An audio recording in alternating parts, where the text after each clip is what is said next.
gracias por darnos la oportunidad de escucharte nuevamente. Gracias por visitar esta red de Holística Biná y dejarnos de tus enseñanzas, ¿no? Bueno, Muchas muchas gracias. gracias. No, gracias a ti, Mirna, la verdad que un placer. Le enviamos a la gente que está ingresando un gran saludo y las disculpas que nos atrasamos 5 minutos porque yo pensé que era por el ordenador, resultó ser por el móvil, problemas técnicos, Sí, pero bueno, finalmente aquí estamos. Así que bueno, muy bien. gracias por tu invitación a la entrevista. Sí, muchas gracias a ti, Mario, a la gente que está aquí escuchándonos. Un gran abrazo a cada uno que de hace ratito que están saludando. Estamos muy agradecidos por la presencia de cada uno de ustedes, de todas las naciones, por lo que he estado viendo, Miami, México, Uruguay, Colombia, Argentina. Gracias, gracias a todos. Y contarles, bueno, que Mario es director y fundador de la Escuela de Psicología y Cábala, de la cual tengo el honor de ser alumna también. Es escritor, es investigador, es profesor de Cábala, tiene 6 doctorados, en fin, es un hombre muy preparado. Así que, Mario, gracias por tu aporte. Yo sé que no te gusta mucho escuchar No, no, la verdad que las comillas. presentaciones me, No, no Me dan un te poco, me dan un poco de pudor porque además no, tú dices que es un hombre muy preparado y yo nunca me siento preparado, con lo ujú, cual empezamos raro empezamos. esta entrevista. Siempre estoy estudiando para prepararme, ¿no? Como decía Nachman de Bratslav, todos mis libros son introducciones, ¿no? Qué Entonces, hermoso. bueno, gracias por tu cariño. Bueno, Mario, lo hemos invitado porque a través mío hay un grupo de alumnos que tienen inquietudes acerca de los senderos del árbol de la vida, ¿no? Realmente tenemos algunas preguntas existenciales, podríamos decir, y bueno, si usted me permite, podría hacerle estas preguntas, si usted accede. Sí, por favor, al Eh, contrario, no sé si podré responderlas, pero por lo Vamos menos a ver, yo usted creería que sí. tiene toda la libertad de hacer las preguntas. Bueno, Mario, con mucho gusto y placer. A ver, por, digamos, ¿por qué los cabalistas en todas sus enseñanzas en general dicen que el árbol de la vida es el plano de toda realidad posible? Bueno, en realidad, el árbol de la vida es una decodificación de ADN, es una información genética del universo, para llamarlo de alguna manera, ¿no? Siempre en cada entrevista o en cada clase van cambiando las definiciones, porque realmente uno de los grandes problemas que tiene explicar la Cábala es que como tiene tantas aristas, las definiciones también van cambiando de acuerdo a los ángulos en los que uno realiza el análisis. Entonces, siempre el análisis general es el mejor, ¿no? Es decir, tratar de ver todo el mapa en su conjunto. Fíjese que el árbol de la vida podemos verlo, a mi modo de ver, desde tres lugares. Desde lo subjetivo, es decir, ver el árbol de la vida en nuestra alma. De lo cosmogónico, que se enlaza con lo subjetivo a través de la formación de los universos y de las autocontracciones, y como primera información que sale del infinito. También podemos ver información, porque si uno sube, claro, esto es un poco más para los avanzados en términos de la Kabbalah, si uno sube al universo superior, al Adam Kadmon, al hombre primordial, se dará cuenta de que todavía lo que nosotros llamamos árbol de la vida está genéticamente en proceso, en desarrollo. ¿Por qué? Porque nosotros tenemos dos vibraciones, bueno, tres, pero dos vibraciones básicamente, y dos componentes de energía. Quiere decir que las 6 dimensiones que nosotros conocemos, que es la formación del universo, el Yetzirah, que se encuentran ya bastante divididas en Atzilut, en el segundo universo. En el universo superior del Adam Kadmon, esas 6 dimensiones están entremezcladas. Están dentro de lo que conocemos como la energía de Mach 45. Estos son temas técnicos. Claro, la gente que nos está oyendo por primera vez se puede confundir, se puede perder. Son temas de cábala muy complejos. Ujú. Por ese motivo, lo primero que a mí me gustaría explicar es que cuando la gente escucha algún tipo de entrevista, no se da cuenta de que en una entrevista nos es muy difícil Ujú, explicar términos técnicos de la Kabbalah. Eso lo hacemos dentro de los cursos. Hay muchísima gente, Mirna, que me escribe y dice, yo sé mucho de Kabbalah porque vi sus entrevistas o las entrevistas de otros cabalistas. Y esto no es así, porque las clases y las entrevistas son muy diferentes, porque entrar en temas técnicos, imagínense, ¿no? Explicar Mach 45 solamente, esa ujú, energía ujú, de Mach 45 en una entrevista no se puede. ujú. Entonces, claro, en las entrevistas lo que uno hace es generalizar mucho los conceptos y cuando uno generaliza mucho los conceptos tiende a tener problemas porque no entran los detalles. Es Claro, decir, tenemos como en una entrevista, podríamos decir, no me gusta la palabra, pero bueno, la tengo que utilizar, teníamos como dos enemigos, en cierto modo, en una entrevista. Si generalizamos demasiado, la gente puede comprender, pero si quiere profundizar se pierden los detalles. Y claro, si nosotros en una entrevista profundizamos en los detalles, el problema es que la gente se pierde porque no conoce los temas técnicos, ¿no? claro. Entonces, hay que tener un equilibrio Ujú, en el análisis. Entonces, en ese equilibrio y generalizando, yo le podría decir que el mapa del árbol de la vida no es un mapa arbitrario, no es un mapa que a alguien se le ocurrió. Indudablemente a alguien se le ocurrió en la historia el mapa, pero fue una descripción de los elementos de la naturaleza. Podríamos decir, a alguien se le ocurrió la fórmula del agua, H2O, pero sí. H2O no es una forma azarosa. H2O está diciendo claramente de que tenemos dos de hidrógeno y una de oxígeno. Es decir, Ujú, está haciendo referencia a algo, ¿no? Al sí. elemento químico del agua. En la cábala pasa lo mismo. El árbol de la vida es como el símbolo de un elemento químico. Hace referencia a la estructura del universo por la observación que los cabalistas a lo largo de los siglos han realizado de la realidad.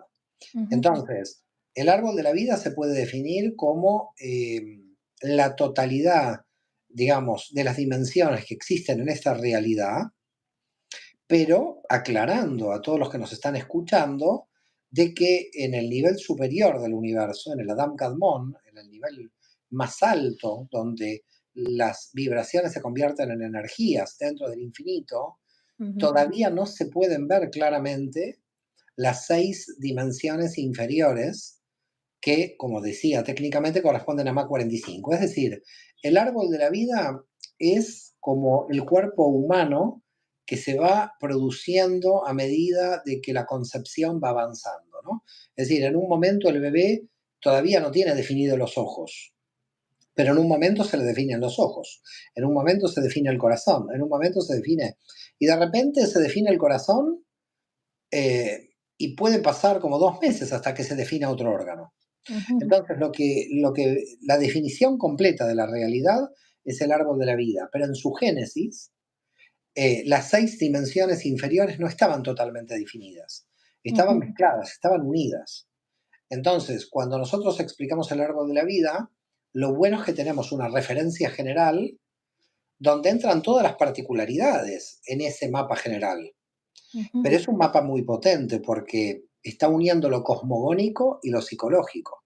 Es ujú. decir, no es que el universo y mi psique son diferentes, sino por el contrario, cada una de nuestra psique, cada una de nuestra alma está en una correspondencia directa con la estructura del universo. Es decir, nosotros básicamente somos universos en miniatura. Yo muchas veces digo que los psicólogos no se tendrían que llamar psicólogos, se tendrían que llamar cosmólogos, cosmólogos en reducción o en Sí. autocontracción, pero lo que están haciendo cuando entran en el alma de una persona es entrar a un universo por completo. Ahora, por eso digo que el mapa del árbol de la vida, lo bueno que tiene es que nos plantea una especie de orden dentro del universo. Y es curioso, ¿no? Porque inclusive existe una especie de orden en lo que nosotros entendemos como desorden. A ver, quiero tratar de explicar esto a Mirna porque no quiero que se confunda la gente. Bien. Lo que nosotros llamamos desorden es un orden que no comprendemos. pero todo está en orden. Es decir, lo que nosotros llamamos enfermedad, que es un desorden que tiene cierto orden. Es decir, una enfermedad tiene una lógica interna para tener una enfermedad. Sí, sí, sí. Todo tiene un orden, pero cuando nosotros hablamos de orden, mentalmente hablando, hablamos de un orden de tipo racional. En la naturaleza todo tiene un orden, pero cuando no comprendemos el tipo de orden, nosotros lo denominamos como tohu babou, ¿no? Es Ujú. decir, el caos y el vacío. Lo denominamos con estas dos palabras que aparecen en la Torá, tohu babou. Entonces, primero decir, cuidado que cuando nuestra mente limitada no llega a comprender el orden, no quiere decir que no hay un orden que exista. Lo que nosotros llamamos desorden es un orden incomprensible todavía para nosotros. Bien. Mario, ¿qué es la realidad para la Cábala? Bueno, es muy interesante porque en realidad para la Cábala no existe una realidad, porque cada autocontracción del infinito crea una realidad diferente. Ujú. Entonces, la autocontracción en una hormiga, la autocontracción de la energía divina en una hormiga, indudablemente no puede percibir la hormiga la realidad que nosotros percibimos de la realidad. Claro. Quiere decir que a medida que uno se eleva o baja de autocontracción, la realidad cambia. Quiere decir que la realidad es un sistema de energía de autocontracción, pero que nosotros no la podemos percibir en su conjunto justamente porque la percibimos en un nivel de la autocontracción. Mm. Entonces, eh, aunque la realidad es única, aunque la realidad es única, las autocontracciones la distorsionan como separada en cada nivel de la realidad. Es decir, le voy a dar un ejemplo de esto para que la gente lo entienda. El electrón que tiene el átomo de hierro es el mismo electrón que tiene el átomo del oxígeno. Pero el problema es la cantidad de electrones, no es la naturaleza del electrón. Entonces yo le voy a decir, le muestro el hierro, le muestro el oxígeno y le digo esto es lo mismo. ¿Cómo es lo mismo? No es lo mismo. En la sustancia básica de ambos hay electrones, hay protones, hay neutrones. Es decir, la sustancia básica del átomo es el mismo, la misma configuración, Sí. solamente que cambia la cantidad de electrones o la cantidad de protones. Entonces, Ujú. lo que sucede con la autocontracción es algo parecido. Es que en cada nivel de autocontracción percibimos la realidad diferente por la autocontracción de energía que tenemos. Por lo tanto, para nosotros nos es muy difícil definir la pregunta de lo que es la realidad, porque yo le definiría la realidad es lo que nosotros percibimos en el grado de autocontracción de energía en el que estamos percibiendo la realidad. Por lo tanto, hay como dos situaciones. Hay una realidad que es única, que es el sistema de autocontracción de energías, y todas las percepciones de la realidad son diferentes, porque cada uno que percibe la realidad se encuentra en un tiempo, en un espacio y en una estructura diferente dentro de lo que podríamos llamar la autocontracción. Entonces, cuando usted me pregunta qué es la realidad, esa pregunta habría que dividirla en dos partes. Habría que dividir una pregunta, ¿qué es la realidad? Y la otra, ¿cómo percibimos la realidad? Porque ¿qué es la Perfecto. realidad y cómo percibimos la realidad? Son dos preguntas que no hay que mezclar. Si nosotros decimos que la realidad es lo que nosotros percibimos, es falso. La realidad no es lo que percibimos. Nosotros percibimos lo que nosotros somos. Nosotros percibimos de acuerdo a nuestras limitaciones. Perfecto. Entonces, la cuestión central, cuando usted me pregunta qué es la realidad, claro, es una pregunta, yo no diría trampa porque no estábamos hablando de una trampa intencional, pero es una pregunta donde se puede responder de dos modos. Si usted quiere saber qué es la realidad, yo le tengo que decir no sé, porque yo lo único que le puedo explicar es cómo yo percibo la realidad desde mi autocontracción. Entonces, la primera cuestión a la pregunta, ¿qué es la realidad? Es decir, nadie lo sabe. ¿Y por qué nadie lo sabe? Porque cada vasija, cada cli, va a percibir la realidad desde su autocontracción. Es preguntarle a la hormiga qué es la realidad. La realidad de la hormiga en su percepción es totalmente diferente. Entonces, si usted me pregunta cuál es su percepción de la realidad, yo le puedo explicar mi percepción de la realidad. Claro. Pero mi percepción de la realidad nunca va a ser la realidad porque Ujú. yo estoy operando en un nivel de la autocontracción de la energía. Entonces, Interesante. ¿qué es la realidad? La realidad es el infinito de energía con los infinitos niveles de autocontracción. ¿Cómo se percibe la realidad? De infinitas maneras dentro de cada uno de los niveles de autocontracción. Entonces, el nivel de autocontracción es el que define una percepción diferente de la realidad, pero la realidad es una. Es decir, yo estoy en la realidad de esta habitación hablándole, puede haber aquí un mosquito que está en mi misma habitación, pero su realidad es completamente diferente, su percepción de la realidad es completamente diferente de mi percepción de la realidad. Perfecto. Entonces, si usted me pregunta qué es la realidad, le tengo que decir no sé. Si usted me pregunta cuál es su percepción de realidad, le tengo que explicar desde mi autocontracción. Lo que sucede que los cabalistas, al comprender que estamos en un nivel de autocontracción, comprendieron que aumentando el CLI, aumentando la vasija de recepción, cambiamos el nivel de autocontracción y cambiamos la percepción de la realidad. Es decir, cuando nosotros vamos aumentando el nivel de conciencia, ¿ok? Es decir, cada vez que aumentamos el nivel de conciencia, estamos cambiando de nivel de autocontracción. Cada vez que aumentamos el nivel de la autocontracción, vamos cambiando la percepción. Claro. Entonces nos vamos dando cuenta de que la realidad se va modificando según la vasija, no según cómo funciona la realidad, sino según las limitaciones que tiene la vasija.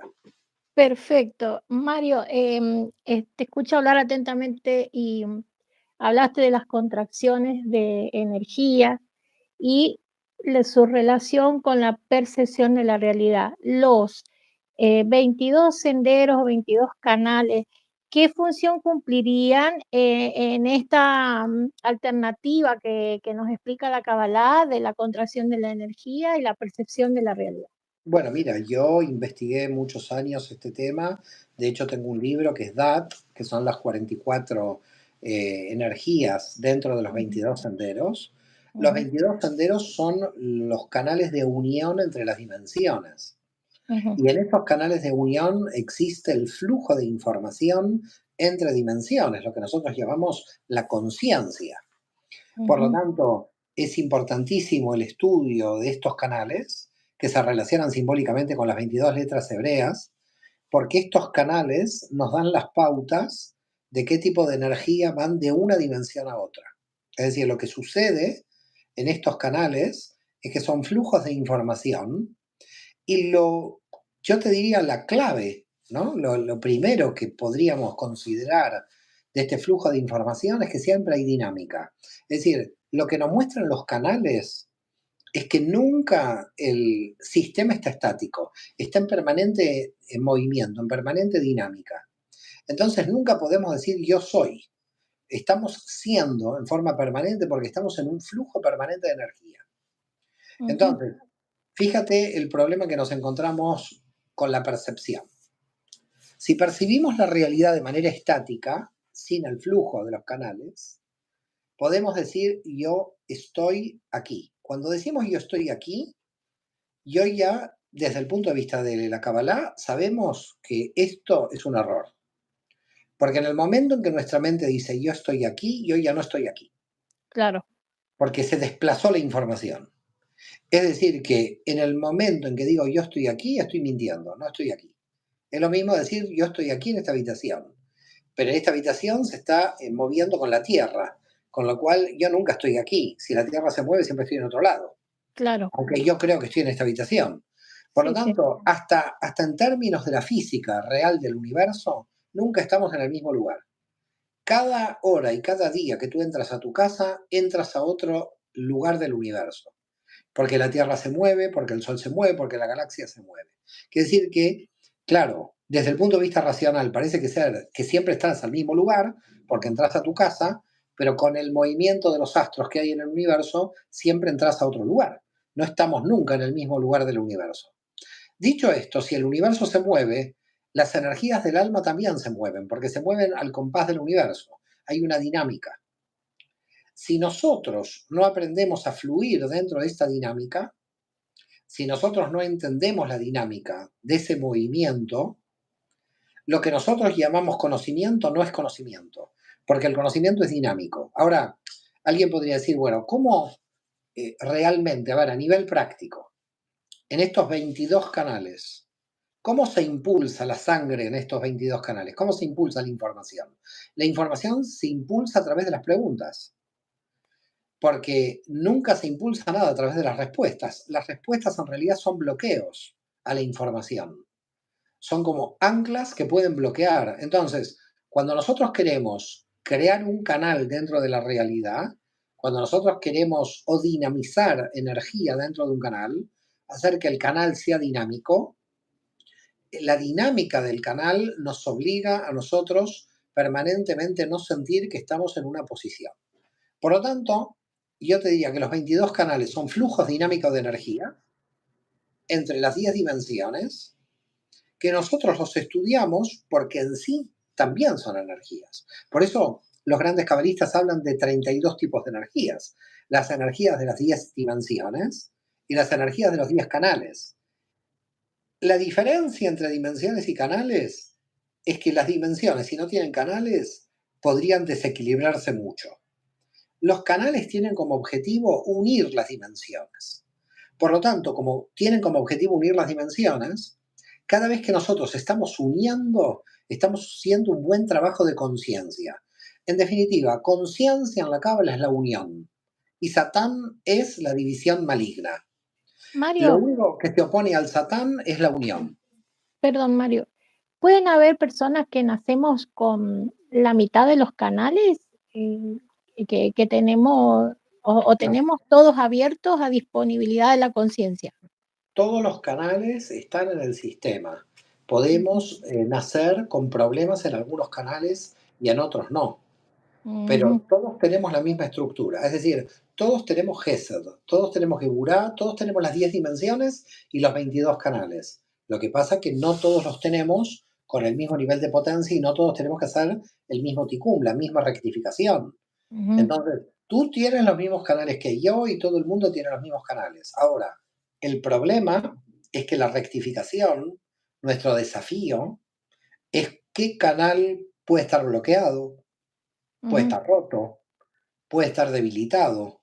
Es decir, que el trabajo de cada alma es saber, esto es como un auto, para que la gente lo entienda. Hay un auto donde se rompe el espejito. Hay otro auto donde se rompe la palanca de cambios. Hay otro auto que se le rompen los frenos. ujú, Entonces, cuando vas al mecánico, te pregunta qué se rompió, ujú, ¿no? Eh, no dices, usted tiene que saber lo que se me rompió, no lo va a descubrir. ujú, Entonces, el alma es como los autos, es decir, cada uno tiene su problema al que tenemos que arreglar. Por lo tanto, lo que tenemos que hacer es comprender qué está desarreglado, qué es lo que tenemos que arreglar, para nosotros ser nuestros propios mecánicos. Es decir, ujú, porque nosotros tenemos que repararlo. Nosotros tenemos que ver cómo el espejo retrovisor lo vamos a arreglar o cómo vamos a arreglar el freno o la palabra que hay cambios. Pero todos tenemos freno. A ti te funciona de una manera, a mí me funciona de otra. Puede ujú, que a mí el freno me deje de funcionar, por lo tanto tengo que rectificar. Y a ti te ujú, funciona fantástico, pero puede ser que a ti te funciona muy bien el freno, pero no el espejo retrovisor. claro. Entonces, cada auto tiene su problema, cada auto tiene su problema. Y uno se pregunta, pero a ver, todos salieron de la misma fábrica, tendrían que eventualmente todos tener el mismo error en el mismo año. Si 10.000 autos salieron en el año 70 de la fábrica y uno tuvo un problema en el 75, todos tendrían que tener el mismo problema en el 75. ¿Cómo puede ser que hay autos que no tienen ese problema? Hay Ujú, almas más rectificadas que otras, hay autos que se tienen que arreglar más que otros, pero el desafío es el aprendizaje en el arreglo. Es decir, hay mucha gente que dice, uy, ¿cuántos desequilibrios tengo? Que se da cuenta de la cantidad de desequilibrios que tiene. Desde el punto de vista de la cábala, es curioso, hay que felicitar a esta persona. La persona que tiene más desequilibrios, en realidad, ujú, para la cábala, es la sí, persona que más trabajo tiene en esta vida y por la cual se va a divertir mucho más. sí. Aquellas almas que tienen poco que rectificar en realidad se terminan aburriendo de esta vida, se terminan durmiendo, porque dicen, veo que no tengo que rectificar nada. Entonces, no siempre las almas mejor rectificadas son las que aprenden más. Las que aprenden más son en general las almas menos rectificadas. Por eso hay un cabalista, no recuerdo en este momento el nombre, que decía, los cabalistas estudian mucho porque somos los que más tenemos que rectificar. Yo creo lo mismo, yo creo lo mismo. Hay gente que no tiene que estudiar tanto. No, Yo veo y un están pastor, bien, están usted ve un contentos. pastor en el campo, el tipo está con las ovejas, parece que no rectifica nada, está tranquilo. Ajá, Y uno se sí, pregunta, qué feliz este hombre que no rectifica nada, sí. ¿no? Es Pero cierto. bueno, la felicidad quizás está en rectificarlo. Sí. Mario, los 22 senderos, entonces, sabiendo, reconociendo, digamos, cuáles son los senderos que tenemos que trabajar, ¿podría hacer eso un salto de conciencia en nuestra vida? ¿Podría traer un salto a una nueva percepción de la realidad? Por supuesto, yo más que hablar de saltos de conciencia, hablaría de un proceso gradual en la Sí. conciencia. Es decir, Ujú. yo hablaría, la conciencia es peligroso que tenga saltos, es mejor que no los tenga, es Bien. mejor que tenga una evolución Ujú, lenta. ujú, Las evoluciones ujú, lentas se integran más. Cuando alguien salta se puede caer. Entonces mejor que no ujú, salte, que camine. Yo ujú, prefiero caminar hacia la ujú. conciencia, no saltar.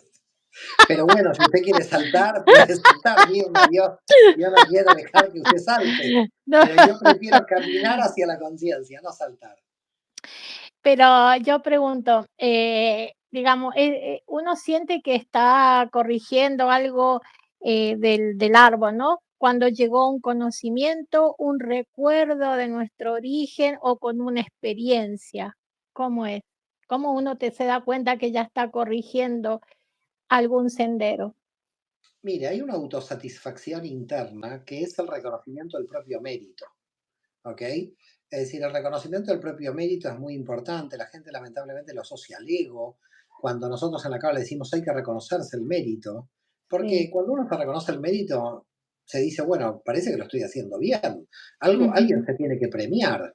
No siempre nos tenemos que dar una paliza, ¿no? Tenemos que también ujú, premiarnos, ¿no? Cuando ujú. alguien come chocolate como yo, me premio, ¿ok? Entonces, acá el problema es que la gente no se premia, no se automotiva, porque estamos acostumbrados a muchas veces ver los defectos que ver nuestros méritos. Dado Bien, de que nos han enseñado de manera para mí bastante errónea de que el reconocimiento de los méritos tiene que ver con el ego. Y el ego no tiene nada que ver, al contrario, uno no puede ocultar las virtudes y sobresaltar siempre los defectos, porque si no también existe una falsa humildad que probablemente puede ser más egoica que el ego. Es decir, claro. hay muchos falsos humildes en el mundo espiritual. Ujú, Hay una humildad natural, para llamarla de alguna manera, ujú. pero la falsa humildad de estar mostrándose eh, de alguna manera ocultando los méritos de la persona. Los méritos no tienen que ser ocultados porque es una fuerza muy grande automotivacional. Excelente. Nosotros tenemos una capacidad muy grande de automotivación. Mm, Yo soy consciente que la experimento a la automotivación. Yo ujú. me automotivo, pero muchísimo. Yo soy una persona que vivo muy, muy automotivada. Es curioso porque a mí me motiva lo exterior, pero yo creo que me motiva cada vez más lo interior. Es decir, yo creo que probablemente el aumento de nivel de conciencia, y ahora usted me lo hace consciente con la Ujú, pregunta que me ha realizado, ujú, tiene que ver con la menor dependencia de los estímulos exteriores ujú, y la mayor dependencia de los estímulos interiores. Es decir, ujú, por ese motivo, el gran cabalista Albotini de Tarragona en el siglo XV dijo, ujú, cuando la crítica y el elogio no te afectan. ¿Qué pasa? Hay gente que cuando la critican se pone a trabajar más y cuando la elogian se pone a trabajar más. Es lógico, ¿no? A veces uno quiere superar la crítica y también si lo elogian está contento. ujú, Pero en realidad llega un momento que tiene que existir una autoestimulación de felicidad interior ujú, ujú. que no sea dependiente de la crítica y el elogio, porque imagínense, un día no lo critica nadie ni lo elogia nadie. Entonces está durmiendo en la cama, no tiene ninguna actividad, porque depende de los estímulos exteriores. Las personas que dependen de lo exterior son las más dependientes. Hay gente que necesita que le digan algo del exterior, el reconocimiento social, el homenaje. Una de las más altas dependencias del alma es el problema de la yesod, de la dimensión de las dependencias exteriores. Para no depender del exterior, hay que crear un motor interior de automotivación. Y eso la Cábala lo crea. Es decir, por eso mire lo que decía Primo Levi, el escritor italiano. Primo Levi decía a los cabalistas, esa gente sin miedo. Porque realmente, no, porque realmente yo le digo algo. Ah, Si bueno. usted analiza los cabalistas de toda la historia, son gente sin miedo, no temeraria, no temeraria, pero gente sin miedo, que va cruzando las fronteras, va cruzando permanentemente las fronteras. Y cada vez que cruza, fíjese el término original de la Torá, que se utiliza poco, pero lo vamos a traer a esta entrevista porque es un término que yo no lo hablo tanto y me parece que la gente tendría que tomar este término, ¿no? El término es muy conocido, que es el término hebreo, pero la gente no sabe de dónde viene hebreo. Hebreo, que en hebreo quiere decir ibrí, quiere decir del otro lado del río. Algunos autores creen que es del otro lado del Jordán, otros del otro lado del Éufrates. Tampoco importa la disquisición académica de qué río es, porque estamos hablando de Abraham, que es el primer hebreo. Ibrí es el que viene del otro lado, el que pasa el río, el que rompe el límite. Entonces, nosotros tendríamos que volver a la condición de hebreos. Es decir, el hebreo es el que salta el río, el que va hacia el otro lado, el que busca un nuevo horizonte, una nueva percepción de la realidad. ¿Por qué Y lo creo que busca? habría, ¿Por qué lo busca? ¿Por qué lo busca? busca porque esta es la naturaleza del alma. Mm, Es lo mismo que yo le pregunto por qué usted respira. ujú. ¿Por qué usted respira? ¿Me lo puede Porque responder? porque estoy viva, porque tengo que respirar. Es mi naturaleza. La naturaleza que usted respire. ¿No viene por el sentido también? Encontrar el sentido dentro de muchos sinsentidos. El sentido es natural al deseo de seguir la búsqueda.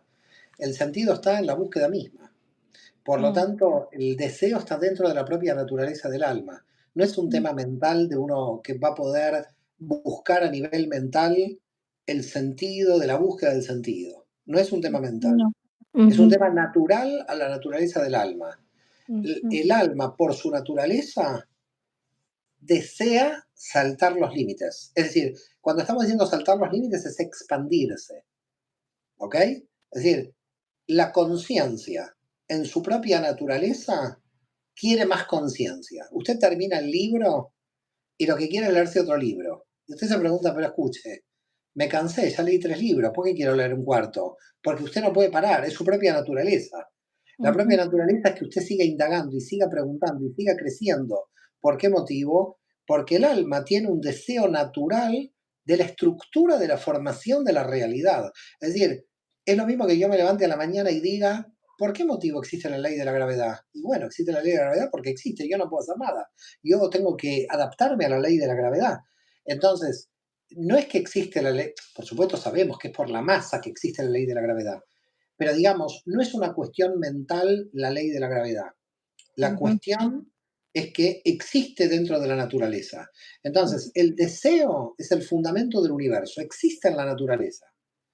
Justamente los que llegan al sinsentido, los que llegan al sinsentido, no indagaron en profundidad las leyes de la naturaleza, porque las leyes de la naturaleza es el sentido en la búsqueda.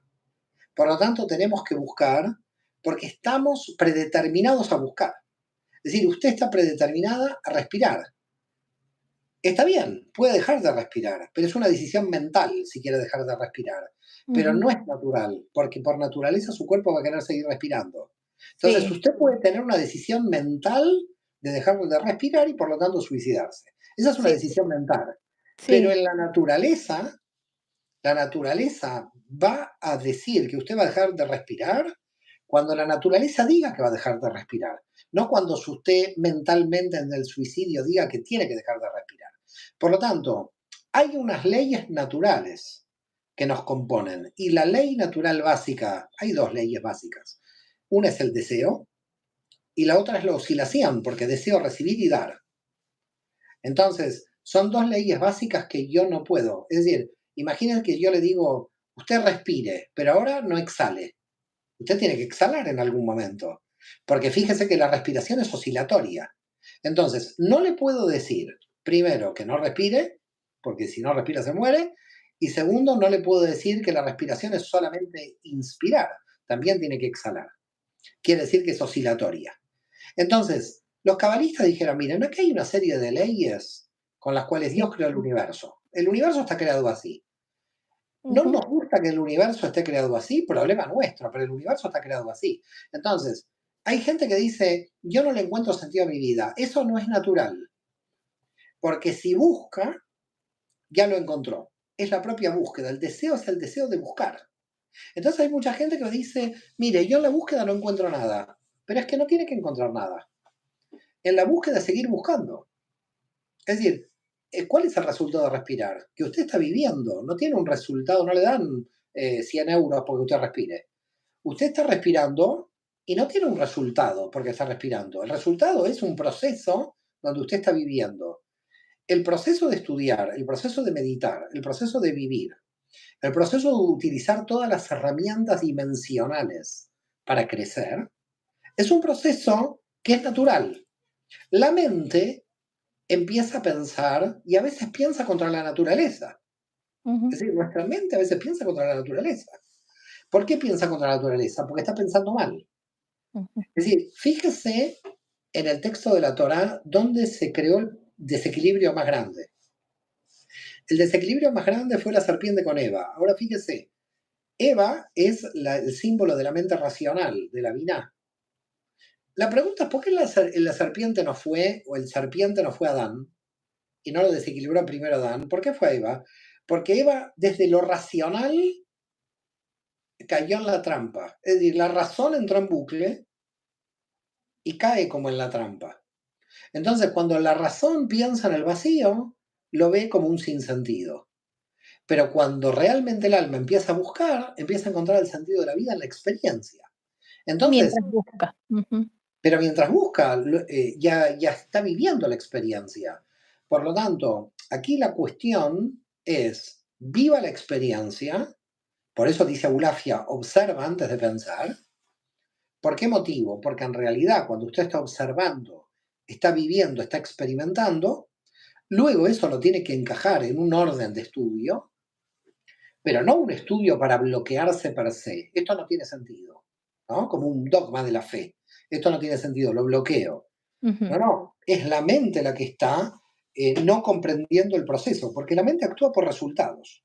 Entonces, hay gente que dice, mi vida no he tenido resultados, con lo cual mi vida no ha servido para nada. ¿Qué es esto? ¿De dónde viene esta idea? Es una idea diabólica. Ujú. El resultado de la vida es el aprendizaje que uno tuvo, no es el resultado de si compró un auto o no compró un auto. Es Bien. que el sistema material, sea marxista, capitalista, no me importa cuál, el sistema del materialismo es como que la persona es exitosa de acuerdo a los resultados. Ujú. La persona no es exitosa de acuerdo a los resultados, la persona es exitosa de acuerdo al proceso de vida que está realizando. Ujú. Y el proceso de vida que realiza va a forzar a los resultados, va a forzar a la Ujú. aparición de los resultados. Pero si no aparecen, tampoco es el problema, porque el proceso es un proceso donde la persona está feliz. Una persona que está feliz estudiando en la universidad no quiere que llegue el momento que le den el título, porque el momento en que le van a dar el título va a ser el final del estudio en la universidad. Claro. Entonces, hay mucha gente que, ¿qué es lo que pasa? Dice, bueno, voy a seguir un máster, un doctorado. ¿Por qué motivo? Porque en realidad disfruta tanto el estudio que no quiere que un título de licenciado le corte el proceso. Entonces, lamentablemente, yo le diría a Mirna, estamos muy, muy apegados a la cuestión de los resultados, Sí, muy. lo cual es terrible, porque además crea toda una situación competitiva que es totalmente loca. Pero mientras nosotros vivamos en relación a los resultados, vamos a ser muy infelices, porque ningún resultado nos va a dar la alegría de un proceso de crecimiento interior. Claro, valoramos más el resultado que el proceso. Mario, te escuché hablar de 2 palabras que me dejaste ahí, con la mente y el corazón puestos en esas 2 palabras, deseo y oscilación. Pregunto, ¿en los senderos hay una letra hebrea que le corresponde a cada sendero. ¿En qué nos ayudan esas letras a experimentar esto que hablas tú del deseo y la oscilación? Mira, imagínate que hay una letra hebrea que se podría pintar como un vaso y hay una Mm, letra hebrea que se podría pintar como una botella. ujú, En el vaso entra un líquido determinado que en una botella no entra. ujú, Cada letra en su grafía refleja una vasija de recepción, un tipo de información. Y a mí me gustaría, para que se analice profundamente lo que estamos diciendo, es que se comprenda cómo nacieron las letras en la antigüedad. Las sí, por letras no se favor. escribían, Ujú, la letra no se escribía, la letra se grababa, se picaba en la piedra. ¿Estamos de acuerdo? sí, Recuerden esto que es muy importante, la letra se picaba. En hebreo se dice grabar, hakak. Mira hasta el término, es como que está picando, ¿no? sí. Hakak. Estás Ujú, picando la piedra. ujú, Cuando tú picas la piedra y creas una letra en la piedra, ujú, la creas no porque pones materia, sino porque sacas materia. Estás sacando material, estás sacando piedra. ujú, ujú, Quiere decir que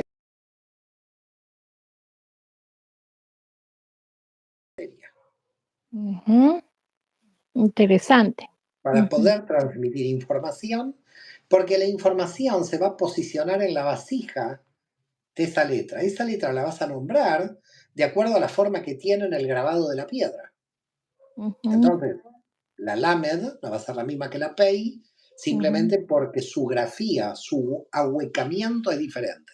ujú, ujú, Entonces, ¿de qué depende el nombrar una energía? ¿De qué depende la vibración de una energía? Del ahuecamiento que tenga esa energía dentro de la piedra. Si lo llevamos a lo metafísico, ya lo dejo, deja la parte física de la piedra, ujú. cada letra representa un tipo de información. Es decir, si yo te pongo uno, tú sabes rápidamente el tipo de información que representa poner el número uno. No es lo mismo que ponerte el número dos. La grafía ya se relaciona con un tipo de energía. Ujú, Las letras hebreas en su grafía se relacionan con un tipo de número y con un tipo de grafía. Cuando estudias en la grafía y el número, te das cuenta del tipo de energía que tiene esa letra. Te voy a dar un ejemplo para que la ujú, gente pueda. Voy a tomar la letra Pei, ujú, es la letra que equivale a 80. La letra Pei viene de la palabra hebrea P, que quiere decir boca. ujú. La boca puede hablar, pero cuando tú estás callado se silencia. Bien, la cuestión dónde está, la cuestión está que la fuerza de la energía es la de saber cuándo hablar y cuándo callar. Ujú. Es la energía de cuándo tengo que hablar y cuándo tengo que callar. Una energía oscilatoria. Oscilatoria. Ujú, Es una ujú, energía oscilatoria.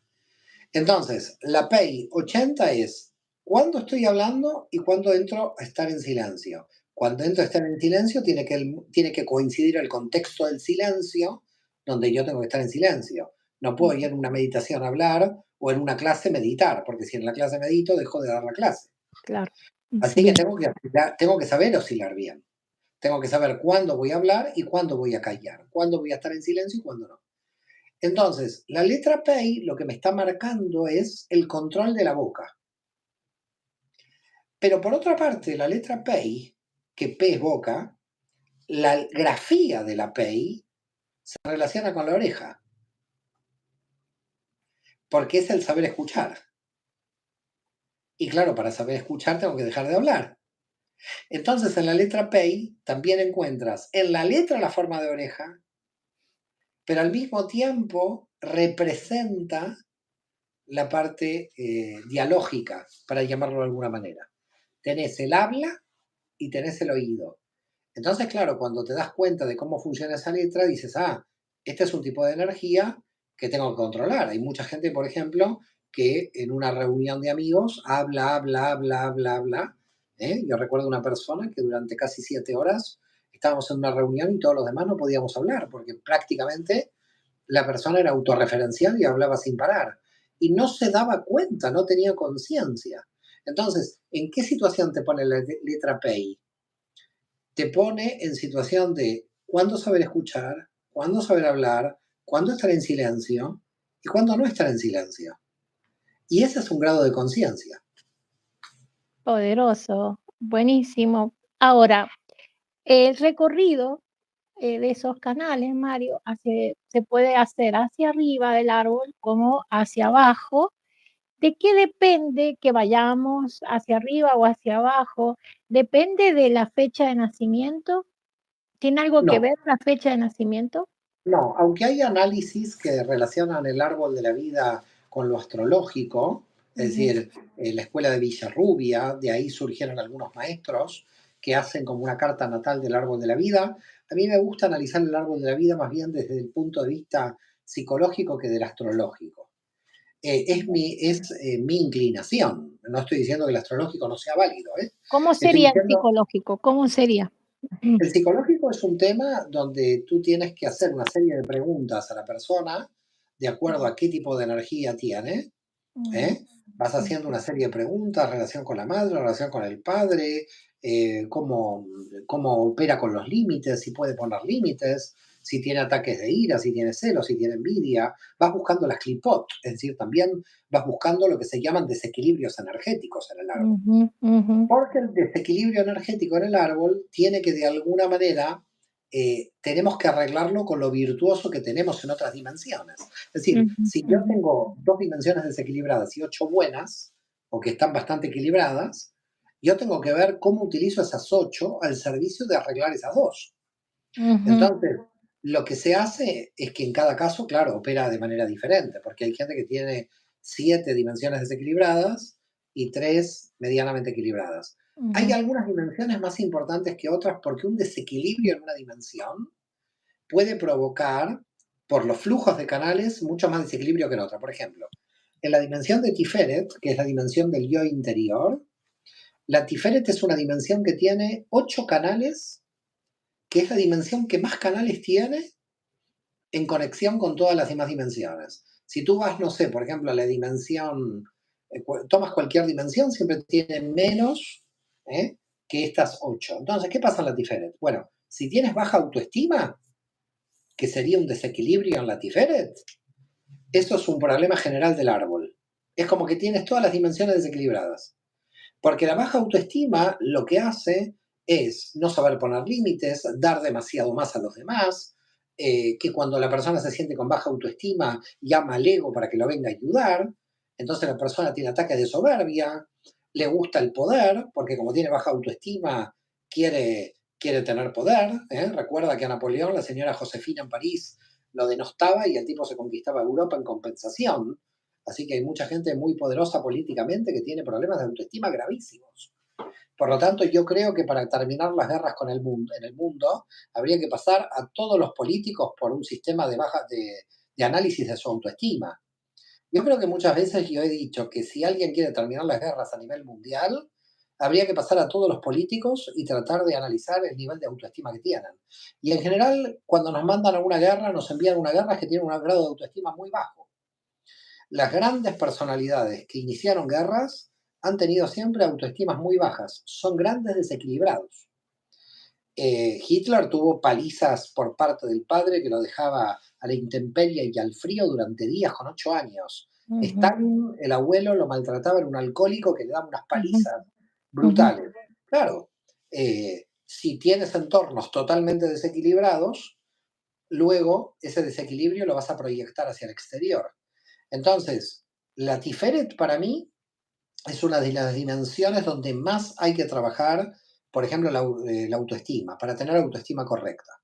El yo de la Tiferet es el yo que vos mostrás en esta encarnación, o es el yo que está oculto adentro de nosotros y que lo tenemos que ir revelando en esta vida. El yo de la Tiferet es el yo en los tres niveles del árbol de la vida. El yo de la Tiferet en Asia es mi corazón físico. El yo de Ujú, la Tiferet en Yetzirah es mi corazón condicionado por lo sociocultural. Y el yo de ah, la Tiferet en Neshama es el yo oculto. Así que la pregunta que tú me haces es ¿en qué Tiferet hablas? Si claro, hablas de Tiferet de Asia, Tiferet de Yetzirah, Tiferet de Briah, o en qué Tiferet. Con en lo la de cual no te eh, puedo definir no, una pues, Tiferet porque si te defino una dejo las otras dos de lado. y son todas, claro, Son las tres. son todas.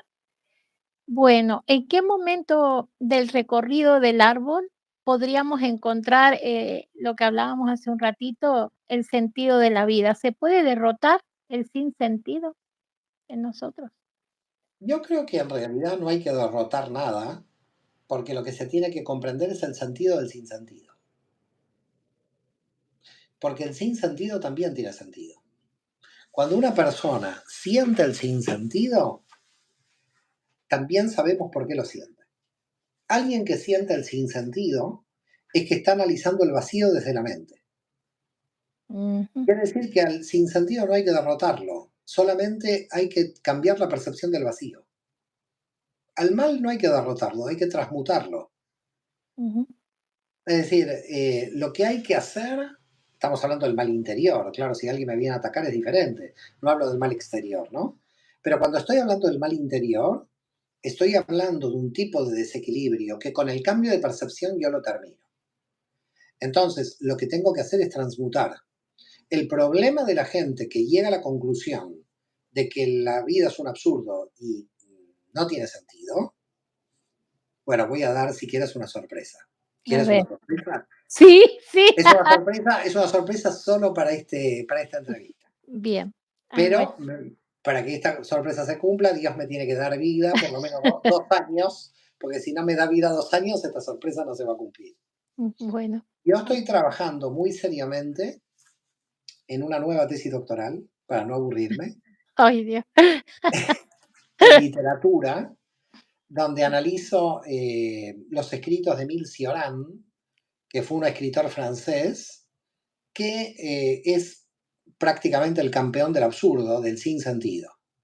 ¿Y qué es lo que hice? ¿Cuál es el trabajo que estoy haciendo? He buscado el máximo exponente filosófico del sinsentido para traer todas las argumentaciones de la Cábala para de alguna manera, y ahí sí voy a utilizar tu palabra, derrotar el sinsentido. Porque a este filósofo, que en realidad estuvo en la misma etapa del existencialismo de Sartre, pero que fue muy radical, porque Cioran fue el campeón del absurdo. Esta vida no tiene sentido ninguno. Entonces, ¿cómo yo estoy trabajando? Estoy trabajando para a toda la argumentación. La obra de Cioran son más de 20 libros, pero no estoy analizándolos todos, sino la tesis terminaría en 1000 páginas. Ujú. Pero si Dios quiere, y digo si Dios quiere porque necesito 2 años más de trabajo, la idea es defender la tesis doctoral donde allí, en literatura, se pueda comprender, se pueda encontrar las trampas mentales del campeón del sinsentido en Europa, que fue Émile Cioran. Claro, Émile Cioran es un gran campeón de la cultura francesa. No sé si los franceses estarán felices con lo que voy a hacer o con lo que estoy haciendo, pero lo que estoy proyectando es un trabajo y por eso tomo tu palabra de derrota del sinsentido, pero que en realidad lo que planteo es cómo percibe la mística judía la cuestión del vacío y cómo derrotar al absurdo. Es decir, eh, para que se pueda ver en las trampas que el propio autor ha caído, pero el autor es muy difícil porque tiene mucha lógica, pero tiene una lógica enredada en lo mental. Desestructurar la lógica mental para sacar a la persona del sinsentido es muy difícil.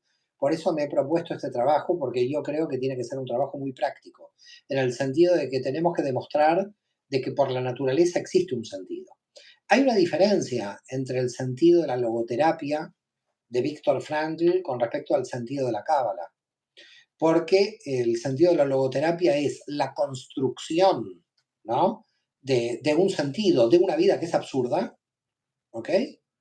Pero en verdad, para nosotros en la Kabbalah la vida no es absurda, la vida tiene sentido. Todo pasa por la percepción del vacío. El problema es no entender el vacío. Es decir, si tú me das un vaso vacío y yo no sé para qué sirve el vaso, no voy a entender qué hacer con ese vacío. Eventualmente podría hasta romper el vaso. Entonces, la gente con la vida le pasa exactamente lo mismo. Si realmente no entiende para qué funciona el vaso, el problema es que nunca lo va a utilizar correctamente. Es posible que lo tire. Entonces, lo que hay que tratar de explicar en el fondo es explicar a cómo vivir, cómo operar dentro de ese vacío, cómo entender cómo funciona ese vacío. Porque fíjate, ¿no? Esta entrevista es de los senderos. Vamos a la naturaleza de un sendero. Un sendero existe porque está vacío. si un sendero estaría lleno, ya no hay más sendero ahí, ya No está se puede bloqueado, pasar, no ya se no se puede puede pasar. pasar. Entonces, fíjate, hasta la idea misma de sendero. Lo Un llenás vos, sendero, lo un llenamos nosotros. sendero lo llena uno caminando sobre el sendero. El caminante hace camino al andar. Se está abriendo, ¿no? Está abriendo el sendero. Ahora, imagínate una persona que lo piensa desde lo mental, que ve el vacío y dice, ¿esto para qué sirve? Se queda como paralizada.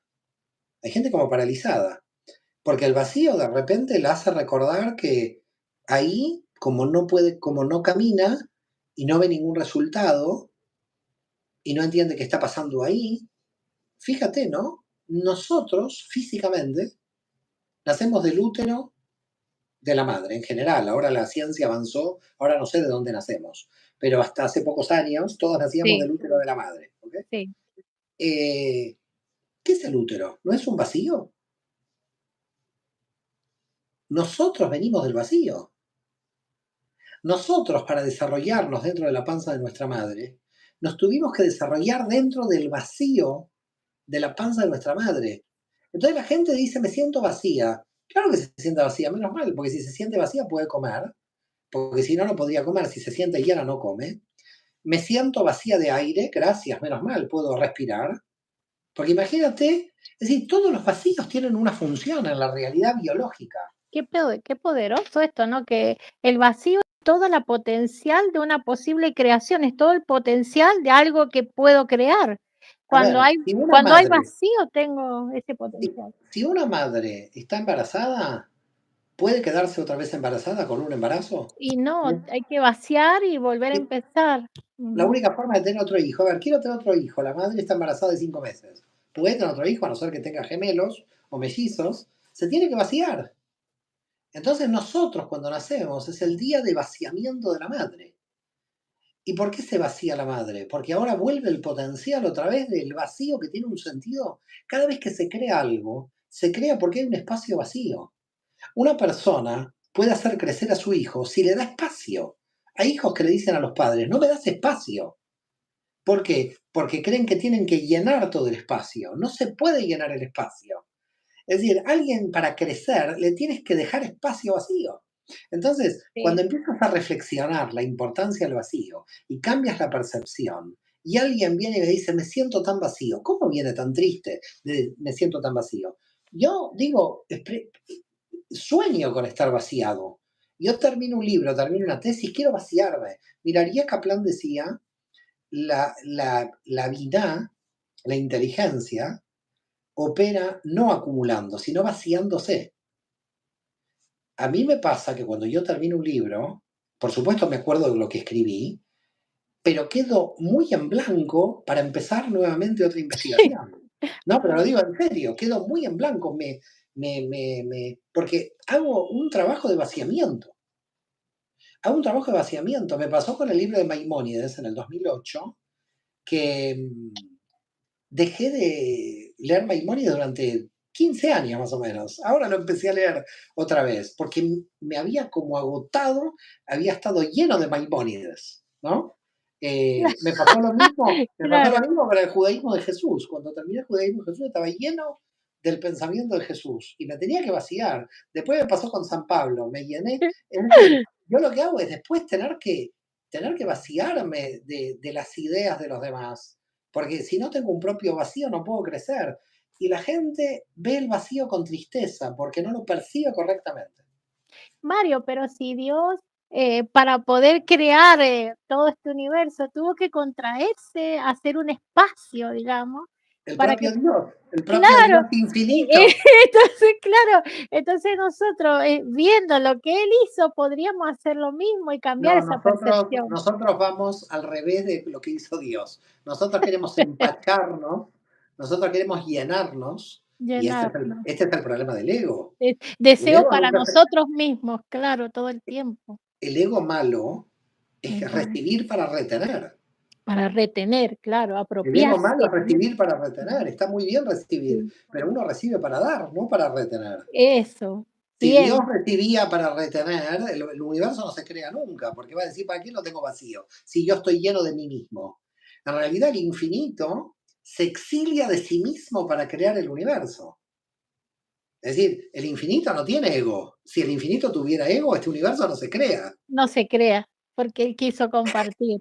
porque lo que Mario, está haciendo es compartir, claro. Mario, sacanos una duda. 22 senderos, 32 senderos, 44 senderos, DAT. ¿Qué me puedes decir de eso? Hay como muchos senderos, hay 22 estrictos. ¿Qué pasa? ¿Cómo Bueno, puedes aclarar eso? hay 22 senderos, pero en cada sendero ya dijimos que es ida y vuelta, con lo cual hay 44, de alguna manera, podríamos llamar como direcciones dentro de los 22 senderos. Entonces, Mm, cuando yo escribí el libro de DAT con los 44 energías, lo que quise mostrar es que en los 22 senderos no hay 22 energías, sino que aunque parece que hay 22 energías, no es lo mismo el ida y vuelta de la energía. Por lo tanto, hay 44 energías en esos 22 senderos y los 22 senderos son importantes a los fines de saber cómo dar y recibir. Fíjate lo que hace un sendero. El sendero da y el sendero recibe. Quiere decir que un sendero no puede tener un ego malo, porque en cuanto un sendero solamente recibe y no puede dar, ya no cumple su función. La función de lo que hace un sendero es la capacidad de dar y recibir. Las dimensiones no tienen capacidad de recibir. La Sefirá lo único que quiere es tomar para sí misma. Por eso el Simsumalef, por eso la guerra cósmica inicial de la lucha de todas las Sefirot. sí, entre ellas. Tuvieron que aparecer los senderos para equilibrar el dar y el recibir. Sí, Dijeron, mira, ¿sabes qué? Tú no puedes estar aislada de la estructura, porque la estructura somos todos. Tú tienes que dar algo para recibir algo. ¿Estamos de acuerdo? mm, Entonces, si tú no vas a dar nada, no vas a recibir nada. Entonces, las dimensiones al principio dijeron, no, a mí no me importa recibir nada. Y así terminó la cosa, muy mal. Es decir, a mí no me importa dar nada, solamente querían recibir. y Entonces, explotaron ahí. explotaron del ego malo, del ego mal controlado, explotaron de solamente recibir para retener. Entonces, la base está en que permanentemente tenemos que dar. Mira, hay una mitzvah, lo que se llama un precepto ético dentro de la tradición de la Kabbalah, que es dar a la gente necesitada. Una persona necesitada hace que el precepto del que le pueda dar, el que le da a la persona necesitada, tiene que agradecerle al necesitado que él puede cumplir el precepto para darle. Entonces, si yo le doy al necesitado, digo, gracias por dejarme ayudarte, porque si no, no puedo dar. Imagínate la situación donde nadie necesitaría recibir. Nadie necesitaría recibir. Entonces no podríamos darle a nadie nada. Claro, claro. Se termina ahí la cadena de Por la eso, existencia.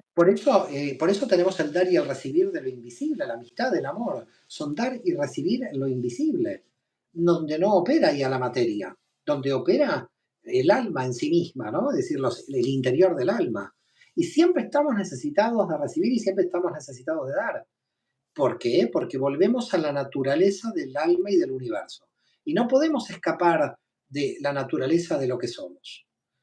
Bueno, guapa, Bueno, un placer enorme, un bueno, un gusto placer. enorme. La verdad, Gracias, seguiríamos Mirna. horas Sí, sí, contigo, yo me quedaría aquí pero eternamente contigo. Un placer. bueno, muchas gracias, un placer, Mario, y a toda esta hermosa comunidad ahí te han puesto un montón de cosas, después léelo bien. Te Shalom, queremos shalom. mucho, Mario, muchas gracias. Gracias, Mirna, Y hasta gracias. la próxima oportunidad. Te Si queremos. Dios quiere, shalom, Chao, Mirna. Un chao, abrazo shalom, fuerte. shalom, shalom.